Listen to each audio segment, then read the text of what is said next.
қазір сіздерге бір күшті зат көрсетейін деп жатырмын. Бұл Германияда бар, басқа қалаларды, басқа мемлекеттерде көрген жоқпын, білмеймін, естіген жоқпын. Қазір сіздерге көрсететін боламын, таңғаласыздар. Сіздерде бар ма жоқ па, комментарийға жаза кетіңіздер. Достар, мына жақта бұл шкаф, кітаптар тұратын шкаф, ашық. Және ешкімі жоқ. Бұл жақта өзіңіз қалаған кітапты аласыз, оқисыз, алып кетесіз, сосын қайтадан алып келіп қоясыз. Ешкім сізді қарамайды, не істемейді. Қандай адамдар деймді, сенімді тіпті алып жатыр.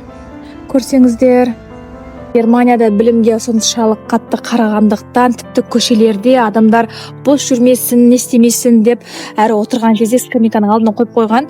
Қалаған кітабыңызды алып оқи аласыз. Тіпті балалар да, үлкендер де алып жатыр, неге көрсеңіздер.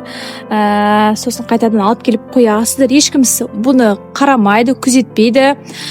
Кішкене осындай шкаф әрбір қалада бар деп ойлаймын. Қараңыздар.